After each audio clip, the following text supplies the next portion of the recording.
Suara bising mesin bus antar kota menjadi latar belakang kegelisahan Hendra siang itu. Di tangannya, ia memegang sebuah tas usang berisi beberapa potong pakaian dan ijazah sekolah yang masih kaku. Bagi Hendra, meninggalkan desa kecil di pedalaman Jawa Timur bukanlah perkara mudah, namun himpitan ekonomi keluarga tak memberinya banyak pilihan. Ia harus pergi atau tetap menjadi beban di tanah kelahirannya. Kota ini luas, Hendra. Kamu tidak akan kekurangan tempat untuk mencari sesuap masi selama kamu punya nyali. Suara itu terngiang di telinganya. Itu adalah pesan dari Kurnia, teman masa kecilnya yang sudah lebih dulu mengadu nasib di pesisir Sidoarjo. Kurnia adalah sosok yang mengajak Hendra melalui sambungan telepon beberapa hari lalu. Ia menjanjikan sebuah pekerjaan di warung makan milik seorang pengusaha bernama Pak Setiawan. Kurnia bercerita bahwa Pak Setiawan adalah orang yang ambisius namun dermawan, yang sedang berusaha membangun kerajaan kulinernya dari nol. Pekerjaannya sederhana, membantu operasional warung, mulai dari persiapan bahan hingga melayani pelanggan.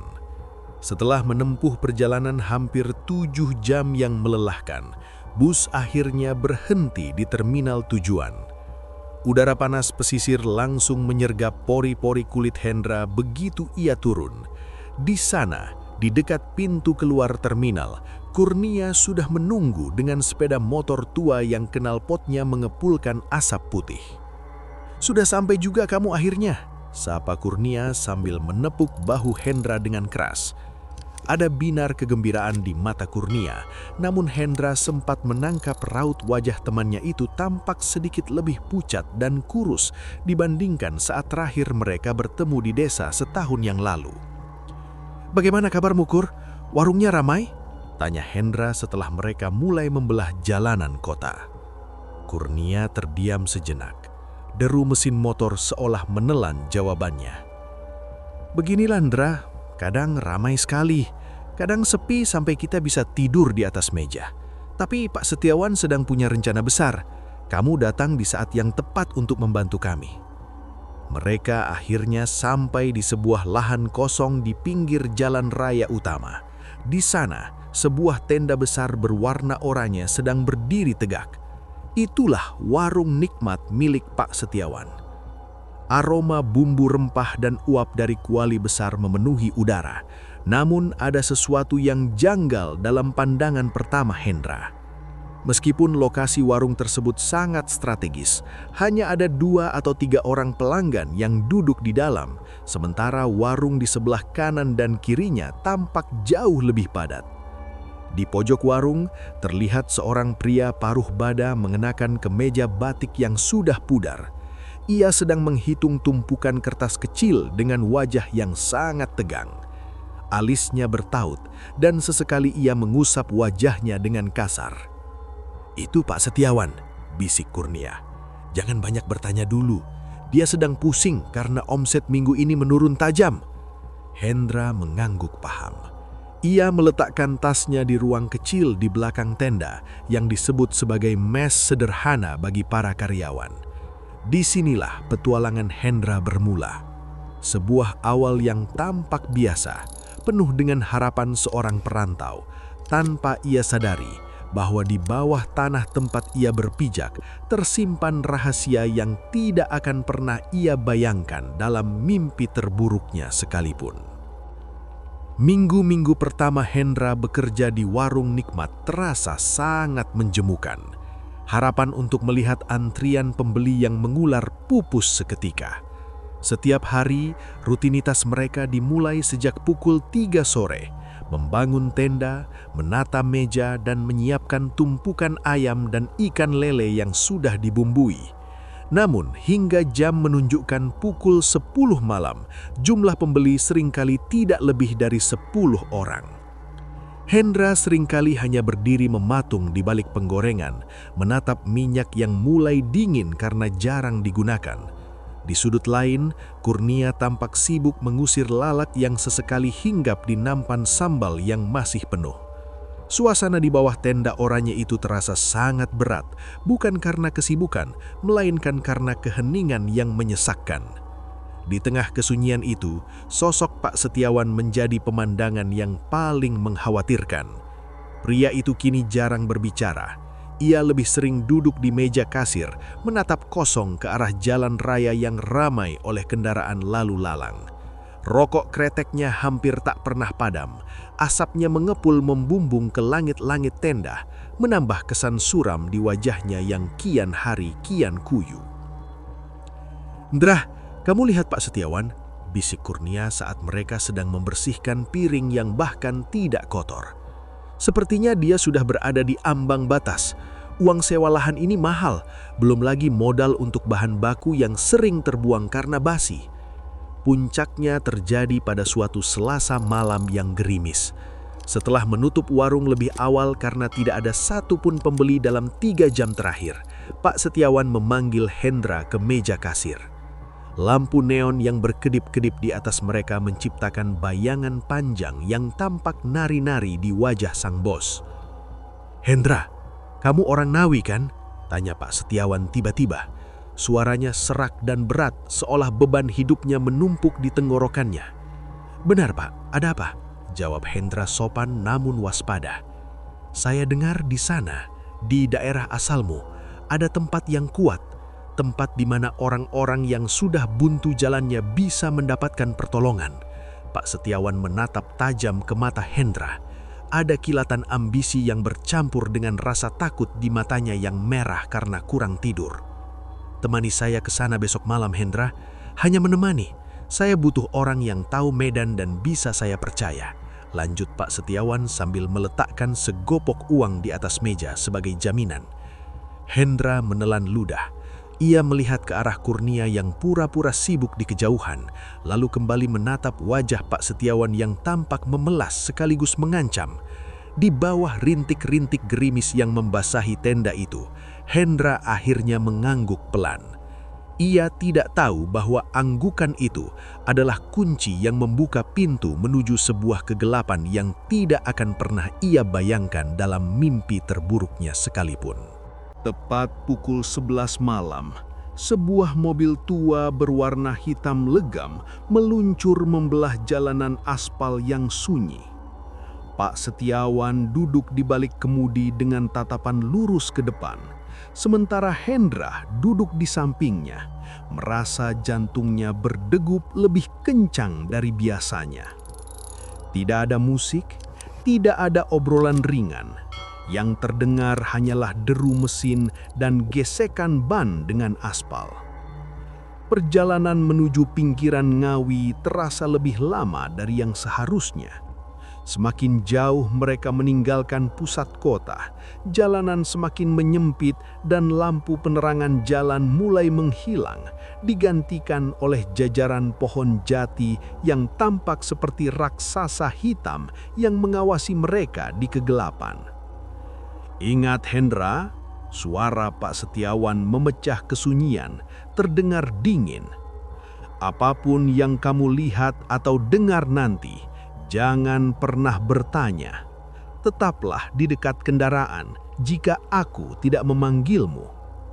Mereka tiba di sebuah area hutan yang dikenal sebagai kawasan petilasan tua. Udara di sana terasa sangat berbeda, lembab, berat, dan dipenuhi bunga Kamboja yang menusuk hidung. Di bawah cahaya bulan yang redup, Hendra melihat sebuah bangunan kayu kecil yang dikelilingi pagar bambu. Seorang pria tua dengan sarung lusuh, sang juru kunci, sudah menunggu mereka seolah sudah tahu bahwa tamu akan datang.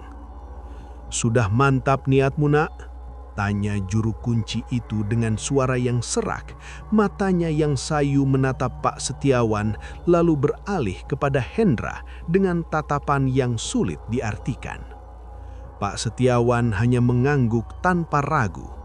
Hendra melihat juru kunci itu mengeluarkan beberapa perlengkapan ritual, kembang 7 rupa, kemenyan, dan sebuah wadah berisi air kelapa. Pak Setiawan diminta untuk memasuki area dalam petilasan, sebuah ruang sempit yang gelap gulita tanpa cahaya lampu sedikit pun. Hendra hanya bisa berdiri di luar pagar bambu. Ia melihat kepulan asap kemenyan mulai membubung dari celah-celah bangunan kayu tersebut. Suara gumaman mantra yang tidak ia mengerti mulai terdengar, beradu dengan suara jangkrik dan burung malam yang mendadak berhenti bersuara. 2 jam berlalu seperti selamanya. Hendra merasa suhu di sekitarnya mendadak turun drastis hingga tulang-tulangnya terasa ngilu. Ia sempat melihat kilasan cahaya putih samar di balik pepohonan. Namun setiap kali ia mencoba memfokuskan pandangannya, cahaya itu menghilang. Kegelisahan mencekam jiwanya, namun ia teringat pesan Pak Setiawan untuk tidak beranjak. Ketika pintu bangunan kayu itu terbuka, Pak Setiawan keluar dengan wajah yang pucat pasih, namun senyum tipis yang menyeramkan tersungging di bibirnya. Matanya tampak lebih tajam, namun terlihat kosong. "Sudah selesai, kita pulang sekarang," perintah Pak Setiawan singkat. Sepanjang perjalanan pulang, Pak Setiawan tidak membiarkan mobil berhenti sejenak pun. Ia bahkan menolak berhenti ketika Hendra mengeluh haus, hanya mengizinkan pengisian bensin secara singkat di SPBU yang sepi. Pak Setiawan menggenggam erat sebuah bungkusan kecil di kantong kemejanya, sebuah perjanjian yang baru saja ia tanda tangani dengan dunia yang seharusnya tidak pernah disentuh oleh manusia. Hendra menatap keluar jendela, melihat bayangan pohon-pohon yang berlarian. Ia merasa bahwa yang pulang bersama mereka di dalam mobil itu bukan hanya mereka berdua. Ada sesuatu yang lain, sesuatu yang tidak terlihat, namun kehadirannya terasa sangat menyesakkan di kursi belakang. Pagi itu, suasana di sekitar warung terasa berbeda. Pak Setiawan datang lebih awal dari biasanya. Di tangannya, ia membawa sebuah botol plastik berisi air berwarna keruh yang ia simpan dengan sangat hati-hati. Sebelum matahari benar-benar naik, Hendra dan Kurnia menyaksikan sang bos berjalan mengelilingi tenda orange mereka sambil menggumam sesuatu yang tidak jelas, lalu menyiramkan air tersebut ke setiap sudut tanah, tepat di batas antara aspal jalan dan lahan warung. "Mulai hari ini, jangan ada yang mengeluh capek," ucap Pak Setiawan dengan nada suara yang datar namun menusuk. Awalnya Hendra dan Kurnia mengira itu hanyalah optimisme kosong. Namun keajaiban yang mengerikan dimulai tepat saat jam menunjukkan pukul 5 sore. Belum sempat Hendra menyalakan api untuk penggorengan pertama, sekelompok orang sudah berdiri di depan meja kasir. Wajah-wajah mereka pucat, pandangan mereka lurus, dan mereka tidak banyak bicara, seolah-olah mereka telah menunggu di sana sejak lama, tersembunyi oleh udara. "Nrah, lihat itu," bisik Kurnia sambil menunjuk ke arah jalan raya. Antrian mulai memanjang dengan sangat cepat. Orang-orang berdatangan menggunakan motor, mobil, bahkan berjalan kaki. Yang membuat Hendra merinding adalah keheningan para pelanggan tersebut. Meski antrian mengular hingga 20 meter, tidak ada suara keluhan, tidak ada obrolan berisik seperti layaknya warung makan yang ramai. Mereka hanya diam, menunggu dengan sabar, menatap ke arah dapur dengan tatapan lapar yang tidak biasa. Hendra kewalahan.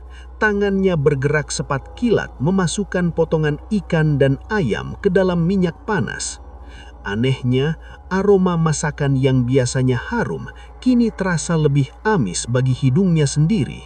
Namun para pelanggan tampak sangat lahap, seolah sedang memakan hidangan paling lezat di dunia. Keanehan tidak berhenti di situ. Seorang karyawan baru bernama Rudy yang baru bekerja 3 hari mendadak menjatuhkan piring-piring yang ia bawa saat jam menunjukkan pukul 10 malam.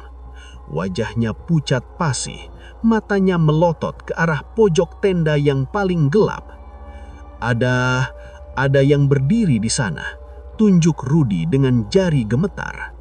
Rudy bersumpah bahwa ia melihat sosok hitam tinggi besar menyerupai makhluk berbulu kasar yang sedang berjongkok di dekat tempat sampah, tempat sisa-sisa jeroan dibuang. Makhluk itu menurut Rudy sedang mengunyah sisa darah dan jeroan mentah dengan suara yang sangat menjijikan. Malam itu juga, Rudy mengemas barang-barangnya dan pergi tanpa pamit. Ia lebih memilih kehilangan gajinya daripada harus kembali ke warung itu. Pak Setiawan tidak peduli. Ia hanya menatap tumpukan uang di laci kasir dengan mata yang berbinar. Biarkan dia pergi, kita tidak butuh orang lemah, gumamnya. Bagi Hendra, keramaian ini bukan lagi sebuah berkah. Setiap kali ia menyekat keringat di depan wajan, ia merasa seperti sedang diawasi oleh ribuan mata yang tidak terlihat. Warung itu kini bukan lagi tempat mencari nafkah yang tenang, melainkan sebuah panggung di mana manusia dan sesuatu yang kelam mulai berbagi ruang. Keberhasilan warung tenda di pinggir jalan itu membuat Pak Setiawan merasa di atas angin. Uang mengalir deras bagaikan air bah. Tak butuh waktu lama baginya untuk memutuskan melakukan ekspansi besar-besaran. Ia menyewa sebuah ruko 2 lantai di pusat kota yang lebih strategis dan permanen. Cabang baru ini jauh lebih mewah dengan lampu-lampu kristal tiruan dan pelayan yang jumlahnya lebih banyak. Hendra kini diberikan tanggung jawab yang lebih berat. Ia tidak lagi hanya menggoreng, tapi bertugas mengelola stok bahan baku dan logistik antar cabang. Namun, di balik kemajuan fisik bisnis ini, Hendra mulai menyadari sebuah rutinitas yang sangat janggal dan menjijikkan yang dilakukan oleh sang bos setiap malam. Biasanya di warung-warung normal, darah sisa penyembelihan ayam atau lele akan langsung dibuang ke saluran pembuangan. Namun, di bawah instruksi ketat Pak Setiawan, semua darah dan jeroan sisa tidak boleh dibuang. Cairan merah pekat itu harus dikumpulkan ke dalam ember-ember plastik khusus yang ditutup rapat. Ini untuk bahan pupuk di rumah, dalih Pak Setiawan setiap kali Hendra menatap ember-ember itu dengan heran. Namun, Hendra sering mencium aroma anyir yang sangat tajam dan tidak wajar keluar dari ember tersebut. Aroma yang seolah-olah memanggil sesuatu dari kegelapan. Suatu malam, Hendra harus mengantarkan laporan keuangan dan uang setoran harian ke rumah pribadi Pak Setiawan yang kini sudah sangat megah. Saat ia berjalan menuju pintu belakang melewati area dapur, ia mendengar jeritan histeris dari dalam rumah. Itu adalah suara Ibu Ratna, istri Pak Setiawan. Hendra berlari masuk dan menemukan Ibu Ratna tersungkur di lantai dapur dengan wajah pucat pasi dan mata yang hampir keluar karena ketakutan.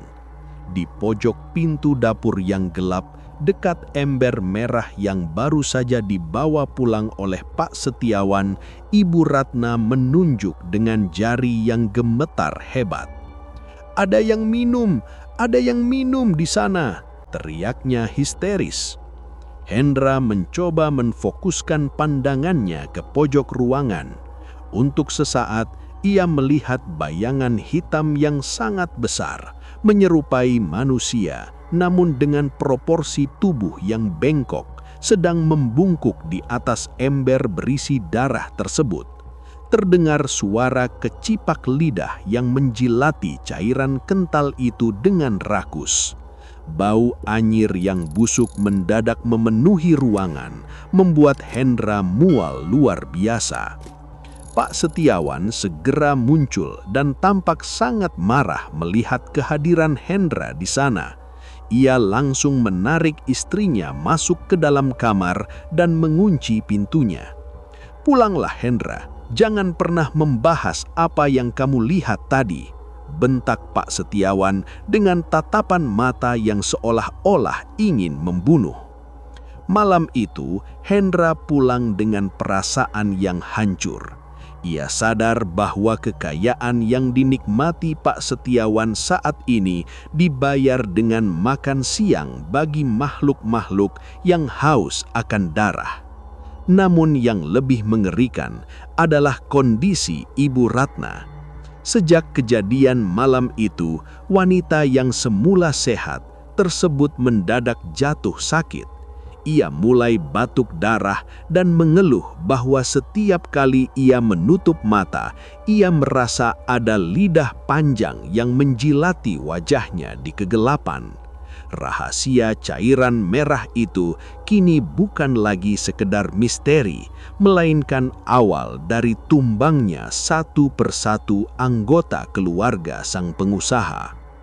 Rumah megah milik Pak Setiawan yang semula menjadi simbol kesuksesan, kini berubah menjadi tempat yang mencekam dan penuh dengan aroma kematian. Kondisi Ibu Ratna memburuk dengan kecepatan yang tidak masuk akal. Wanita yang dahulunya dikenal ramah dan bugar itu kini hanya bisa terbaring lemah. Tubuhnya menyusut hingga tulang-tulangnya menonjol di balik kulit yang pucat keabu-abuan. Hendra yang sering diminta mengantar keperluan ke rumah tak jarang mendengar rintihan pilu dari balik kamar utama. Ibu Ratna sering berteriak bahwa ia merasa tubuhnya sedang dikerumuni oleh 1000 ulat.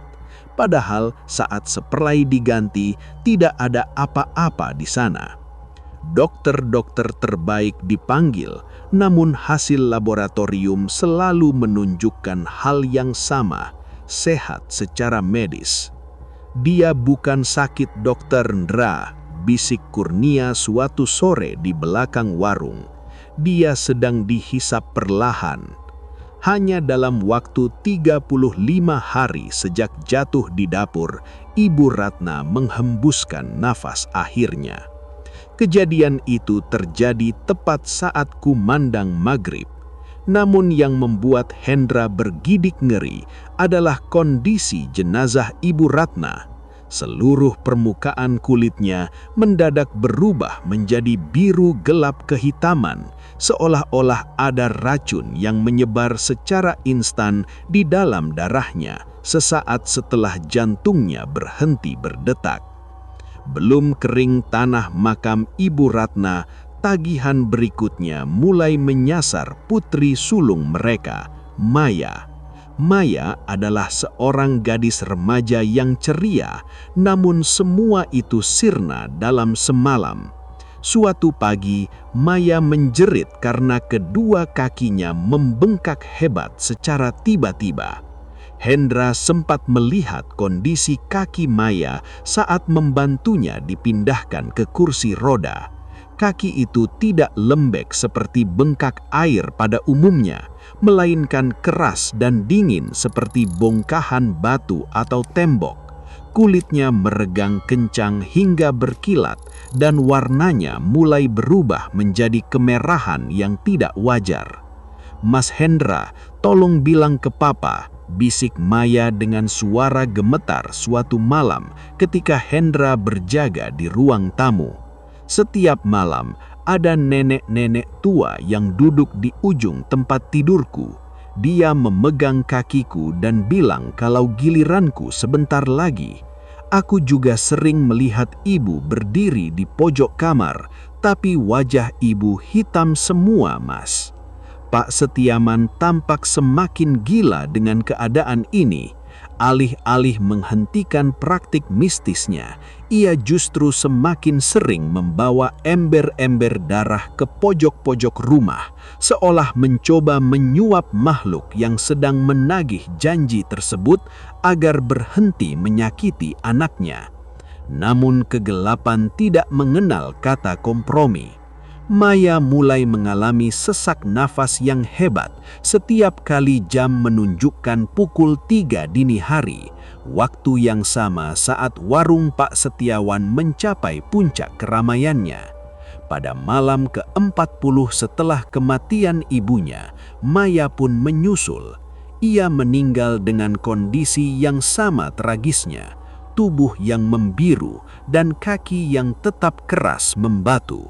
Pak Setiawan kini bukan lagi seorang pengusaha yang bangga, melainkan seorang tawanan dari ambisinya sendiri, menyaksikan satu persatu orang yang ia cintai tumbang demi mempertahankan tumpukan uang di laci kasirnya.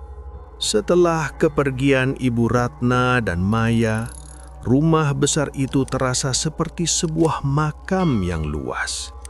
Pak Setiawan yang kini hidup dalam ketakutan namun tetap keras kepala, memutuskan untuk menjemput putra bungsunya, Yoga, dari desa. Yoga yang baru berusia sekitar 12 tahun dipaksa masuk ke dalam atmosfer rumah yang sudah sakit tersebut.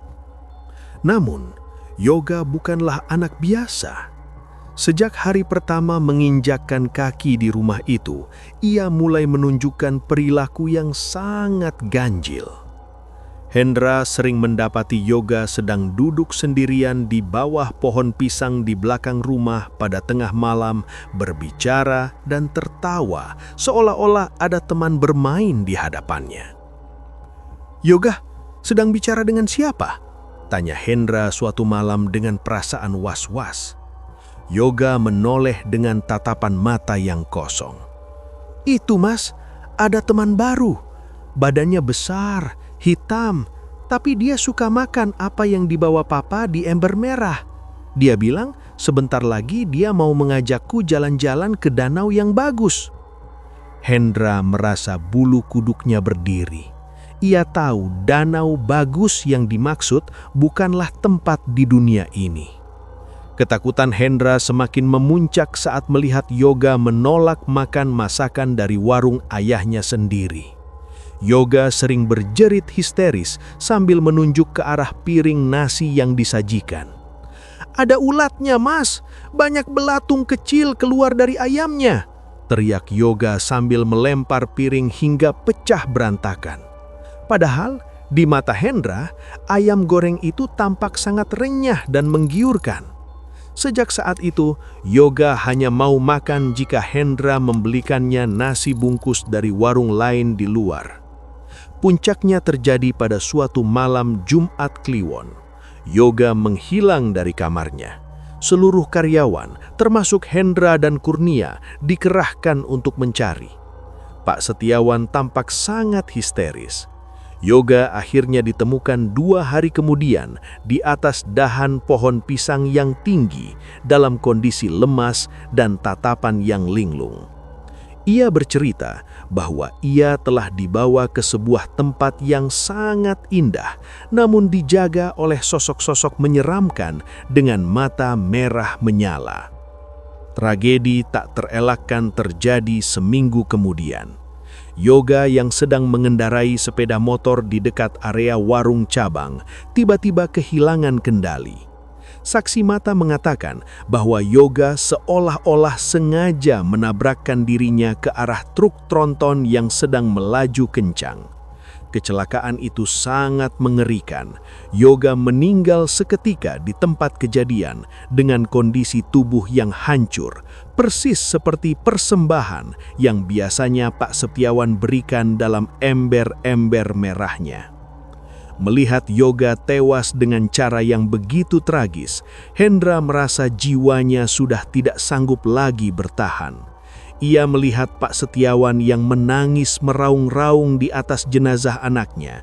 Namun di sisi lain, pria itu tetap menyiramkan air penglaris ke sudut warungnya. Keserakahan telah menelan habis akal sehat dan kasih sayang pria itu. "Aku harus pergi, Kur, sebelum giliran kita yang diambil," bisik Hendra kepada Kurnia malam itu. Kurnia hanya bisa terdiam, tangannya gemetar saat membungkus pesanan pelanggan yang tak kunjung berhenti datang. Hendra akhirnya memutuskan untuk mengemasi barang-barangnya. Ia menghadap Pak Setiawan dan meminta izin pulang kampung dengan alasan neneknya sakit keras.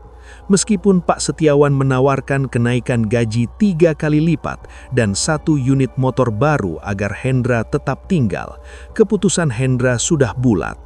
Ia lebih memilih hidup miskin daripada harus menyaksikan nyawa manusia menjadi tumbal bagi kemewahan yang fana. 6 bulan telah berlalu sejak Hendra memutuskan untuk meninggalkan pesisir Sidoarjo dan kembali ke desanya. Namun bayangan tentang ember merah, aroma anyir, dan wajah pucat pelanggan Pak Setiawan masih sering menghantui tidurnya. Suatu sore, sebuah surat datang dari Kurnia. Isinya pendek, namun cukup untuk membuat tangan Hendra gemetar hebat. "Semuanya sudah berakhir, Hendra. Pak Setiawan sudah kehilangan akal sehatnya dan warung itu sekarang sudah menjadi abu." Menurut cerita Kurnia, setelah kematian Yoga, Pak Setiawan tidak lagi peduli pada kebersihan atau kualitas pelayanan. Ia menjadi sosok yang paranoid, sering berbicara sendiri di pojok warung dan menuduh setiap orang yang lewat sedang mencoba mencuri rahasianya. Namun, pelanggan terus datang, bahkan lebih ramai dari sebelumnya. Mereka bukan lagi manusia biasa. Kurnia bersumpah bahwa mereka yang datang setelah lewat tengah malam memiliki bau tanah kuburan yang sangat menyengat.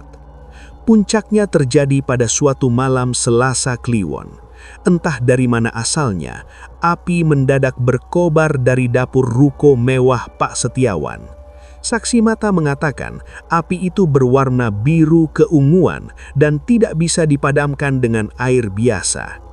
Di tengah kobaran api yang membumbung tinggi, orang-orang melihat Pak Setiawan berdiri tegak di lantai 2, memeluk ember-ember merahnya sambil tertawa histeris seolah-olah sedang menyambut tamu-tamu agung yang tak kasat mata. Pak Setiawan tewas terbakar bersama seluruh kekayaannya. Anehnya, setelah api padam, tim penyidik tidak menemukan sisa-sisa perabotan mewah atau uang di dalam berangkasnya. Yang mereka temukan hanyalah tumpukan tulang belulang hewan yang menghitam dan tanah merah yang tersebar di seluruh ruangan, seolah ruko itu memang dibangun di atas tanah kuburan. Hendra melipat surat itu perlahan. Ia teringat kembali pada hari pertamanya datang ke kota itu, penuh dengan harapan tentang masa depan yang cerah. Kini ia mengerti bahwa kemudahan yang ditawarkan oleh kegelapan hanyalah sebuah pinjaman dengan bunga yang sangat mematikan. Harta bisa dicari, namun kedamaian jiwa tidak memiliki harga. Kurnia sendiri memutuskan untuk berhenti dari dunia kuliner selama-lamanya.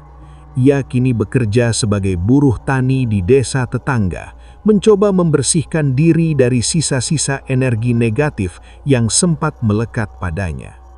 Kisah warung nikmat kini hanya menjadi legenda urban di kota itu. Tempat ruko itu berdiri kini dibiarkan kosong dan ditumbuhi semak belukar. Penduduk sekitar sering melaporkan bahwa pada jam-jam tertentu mereka masih bisa mencium aroma ayam goreng yang harum bercampur bau amis darah dan suara kecipak lidah yang lapar dari balik reruntuhan bangunan yang hangus. Hendra menarik napas panjang, menatap matahari terbenam di balik sawah desanya yang tenang. Ia bersyukur masih diberikan kesempatan untuk pulang. Ia sadar, di ujung aspal yang dulu ia lalui, bukan hanya ada harapan, tapi juga ada jurang tak berdasar bagi mereka yang kehilangan iman demi kepuasan sesaat. Kegelapan itu tidak pernah benar-benar pergi. Ia hanya menunggu mangsa baru yang merasa jalannya sudah buntu.